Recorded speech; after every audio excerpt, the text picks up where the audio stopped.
Assalamualaikum warahmatullahi wabarakatuh. Bismillahirrahmanirrahim. Alhamdulillahilladzi khalaqal mauta wal hayata liyabluwakum ayyukum ahsanu amala. Allahumma sholli wa sallim wa barik ala Muhammad wa ala alihi wa sahbihi ajma'in. Halo, apa kabar pemirsa kanal YouTube Angkringan Dakwah dimanapun Anda berada?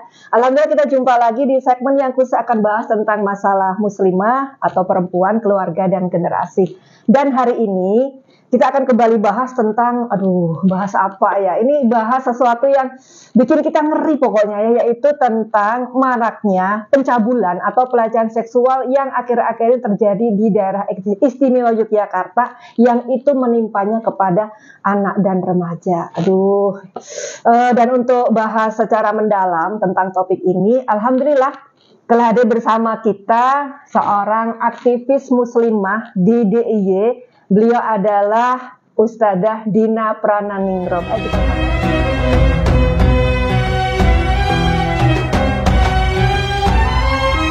kabar? Assalamualaikum Ustadzah Dina. Gimana kabarnya? Waalaikumsalam warahmatullahi wabarakatuh. Alhamdulillah baik. Alhamdulillah sehat ya. Alhamdulillah sehat ya. Nah, hari ini kita akan bahas topik yang sebenarnya bikin kita gimana ya, sesek ngeri ya. Jadi menurut perhitungan saya dari catatan media yang saya punya ya, sekitar 5 bulan terakhir inilah ya, itu terjadi pelecehan seksual, dan saya catat itu pelakunya itu udah ketangkep sekitar 7.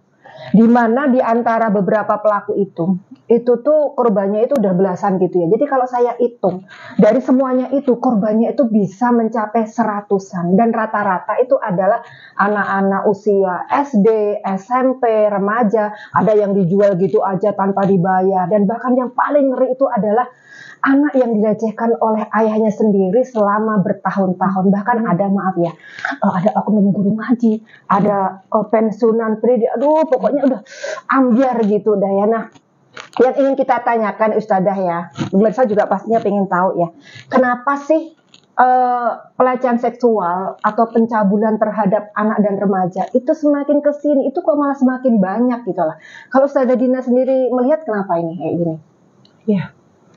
Ya betul ya, memang sekarang melihat tadi yang disampaikan oleh Ustadzah Puspita tadi, rasanya semakin miris ya kondisi sekarang ini, dan cukup membuat kita sebagai ibu khususnya itu merasa khawatir. Iya, jadi nyesek gitu ya. Nyesek sekali, sampai akhirnya kita harus melepas anak itu juga mikir-mikir. Nah, maraknya pencabulan dan pelecehan seksual pada anak ini sebenarnya banyak sebabnya ya. Kita melihat ini, kalau kita melihat tidak hanya disebabkan oleh permasalahan individu atau mungkin seseorang saja gitu ya, tapi kita melihat ini sebagai suatu permasalahan yang sistemik. Yang pertama adalah regulasi yang lemah dan sanksi bagi pelaku yang tidak memberikan efek jerah. Gitu. Ya, hukuman yang hanya memberikan hukuman penjara sekitar 15 tahun ya. Bahkan kadang ada nggak sampai segitu loh ya. Iya, nggak sampai segitu ya. Itu paling berat ya, 15 tahun ya. Nah, itu membuat pelaku ini bisa jadi melakukan kejadian yang sama gitu ya. Nah, kenapa hal ini bisa terjadi? Karena undang-undang atau hukum yang dibuat ini berdasarkan sistem kapitalisme demokrasi, tidak menggunakan hukum buatan Allah SWT. Padahal ketika hukum ini dibuat oleh manusia, jelas di situ banyak sekali kepentingan-kepentingan.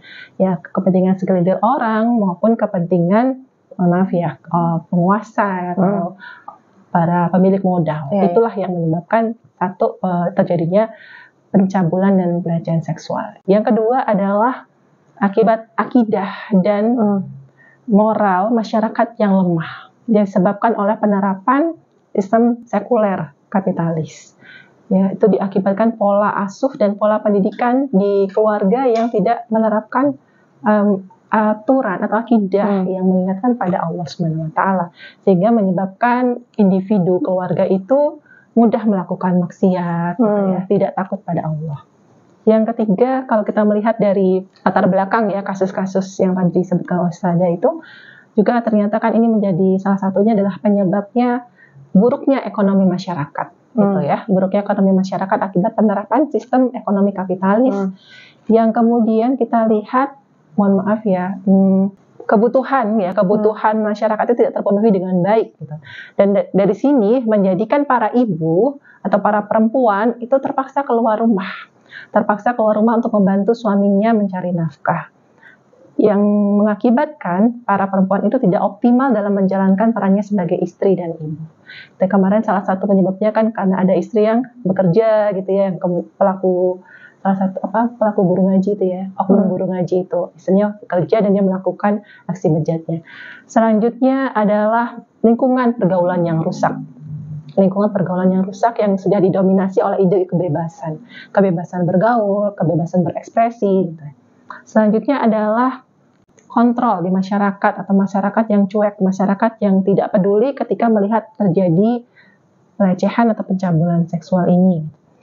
Kemudian juga didukung sama media ya, media sosial dan internet yang semakin mudah diakses. Kebebasan mengakses berbagai tayangan yang ternyata saat ini kita bisa melihat tayangan itu semakin vulgar, ya, berisi konten-konten pornografi dan pornoaksi. Itu jadi pemicu terjadinya pencabulan dan pelecehan seksual saat ini. Itu menurut saya. Jadi penyebabnya itu nggak cuma satu si individu pelakunya ya, tapi bisa banyak, dan ini menjadi sebuah perkara sistemis karena ikut melibatkan sistem hidup yang ada di sekitar kita juga gitu ya. Luar biasa ada penyebabnya pemirsa. Dan kalau kita bicara nih ya, dampak dari pencabulan itu gimana gitu? Ke nasib generasi kita di masa depan, karena kan kebanyakan korbannya itu kan anak-anak sama remaja ya, anak SMP, anak SMA kayak gitu. Iya, betul.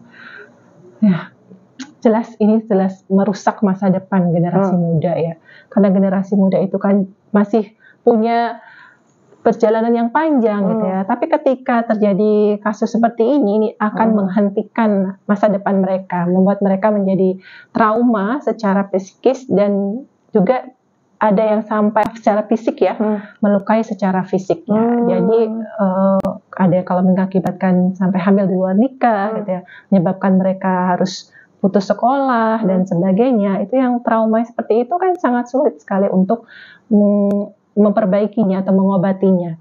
Itu yang menjadikan generasi akhirnya semakin ketika mendapatkan perlakuan seperti ini, kalau bisa dikatakan masa depannya akan terhambat, gitu ya, akan jelas rusak ya ke depan. Begitu. Baik secara fisik maupun psikis ya, jadi sakit semua ya, menimbulkan luka ya. Baik. Dampaknya sedemikian. Jadi kalau generasi udah sakit ya, gimana mereka bisa jadi generasi penerus kan ya. Nah terus gini, tadi salah satu penyebab itu kan kurang optimalnya bisa jadi ya pendidikan di rumah atau hubungan di antara mereka gitu. Lalu yang harus dilakukan keluarga itu harusnya gimana sih ya, agar pencabulan, pelecehan, khususnya kalau untuk membentengi anak-anak mereka itu loh Ustazah. Iya, penting sekali ya, jelas ya peran keluarga di sini. Yang pertama adalah keluarga seharusnya menerapkan pola asuh dan pendidikan yang berbasis akidah Islam, yang menanamkan keimanan dan ketakwaan kepada Allah Subhanahu wa taala. Jadi setiap individu itu kemudian tumbuh ketakwaan, merasa takut kepada Allah dan menyadari bahwa tujuan hidup sebenarnya di dunia itu adalah hanya untuk beribadah kepada Allah saja. Dari sini akhirnya setiap anggota keluarga menyadari apa tugas dan perannya masing-masing. Seperti contohnya ayah atau bapak ya, punya kewajiban untuk mencari nafkah gitu, bukan melimpahkan kepada istrinya misalnya. Lalu seorang ibu sebagai warobatul bait ya, bagaimana perannya mendidik anak tentunya dengan akidah Islam gitu.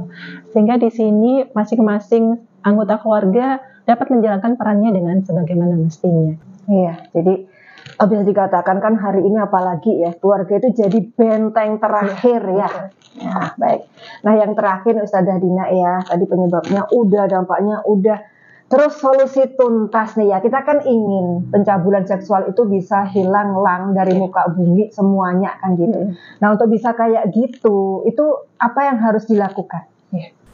Ya kalau tadi kita sudah membahas tentang penyebabnya ya, menyatakan penyebabnya ini adalah akibat penerapan sistem sekuler kapitalis, maka jelas sistem sekuler kapitalis ini tidak akan bisa menjadi solusi atau memberikan solusi atas permasalahan pelecehan dan pencabulan seksual ini. Maka kita harusnya melihat ada solusi lain yang memberikan solusi yang jitu. Apa itu? Yaitu Islam. Islam sebenarnya sudah memiliki solusi yang sangat jitu ya dalam mengatasi baik dari pencegahan maupun pengobatan ya sampai ke penanganan pencabulan dan pelecehan seksual ini. Bagaimana? Yaitu dengan penerapan Islam secara kafah melalui 3 pilar. Yang pertama yaitu negara, yang kedua adalah masyarakat, dan yang ketiga adalah individu, dan di situ juga termasuk keluarga. Yang pertama negara. Negara itu akan melakukan atau membuat suatu aturan gitu ya, aturan yang berlandaskan akidah Islam dan dijalankan secara sistemik. Yang pertama adalah negara akan menerapkan sistem pergaulan Islam di masyarakat. Dengan sistem pergaulan Islam ini, negara akan memastikan penjagaan ya, interaksi antara laki-laki dan perempuan di wilayah umum. Dipastikan tidak ada ikhtilat atau campur baur ya, dan khawat di wilayah umum pada kondisi tertentu. Dan pada kondisi-kondisi yang dibolehkan seperti pendidikan, kemudian muamalah ya, dan kesehatan itu dibolehkan, masih boleh bertemu antara laki-laki dan perempuan. Tapi di luar itu negara akan memastikan tidak ada interaksi antara laki-laki dan perempuan. Yang selanjutnya adalah juga dengan sistem pergaulan Islam ini, negara memastikan setiap masyarakat ya tidak mengumbar aurat secara bebas gitu. Dan mengumbar aurat secara bebas, apalagi di media gitu ya. Yang ini akan menjadi pemicu, salah satu pemicu rangsangan naluri seksual. Dan insya Allah akan menjauhkan dari perbuatan zina. Selanjutnya adalah negara juga akan menerapkan sistem ekonomi sosial, sistem ekonomi Islam, sistem ekonomi Islam. Kalau tadi salah satu penyebabnya adalah karena buruknya ekonomi masyarakat, maka negara pasti akan menjamin ya setiap ekonomi masyarakatnya terpenuhi dengan baik. Dan menyebab hal ini insya Allah akan menjadi salah satu jalan ya bagaimana kehidupan ekonomi keluarga itu tidak menimbulkan suatu pertikaian di tengah keluarga karena si istri harus mencari nafkah. Seperti itu. Yang selanjutnya adalah negara juga memastikan media gitu ya, mengontrol media agar media itu senantiasa menayangkan tayangan-tayangan yang membangkitkan ketakwaan individu dan masyarakat gitu ya, dan menjauhkan dari konten-konten pornografi dan porno aksi. Seperti itu.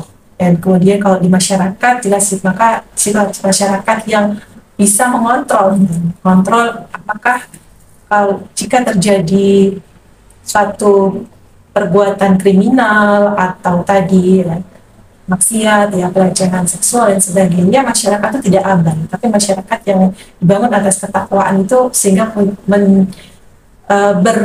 ada kesadaran di dalam masyarakat itu untuk beramar ma'ruf nahi munkar. Yang ketiga adalah pelaksanaan di tataran individu dan keluarga ya. Maka individu itu ketika ditanamkan keimanan dan ketakwaan pada Allah, mereka akan menyadari betul bahwa setiap perbuatan itu nanti kelak akan dimintai pertanggungjawaban di hadapan Allah. Ya, seperti itu Ustaz. Iya, baik. Jadi butuh peran semua pihak ya untuk bisa melenyapkan dari pencabulan atau pelecehan seksual ini ya Ustazah Dina ya. Ya baik, terima kasih atas waktu yang telah diberikan untuk ngobrol-ngobrol pada hari ini.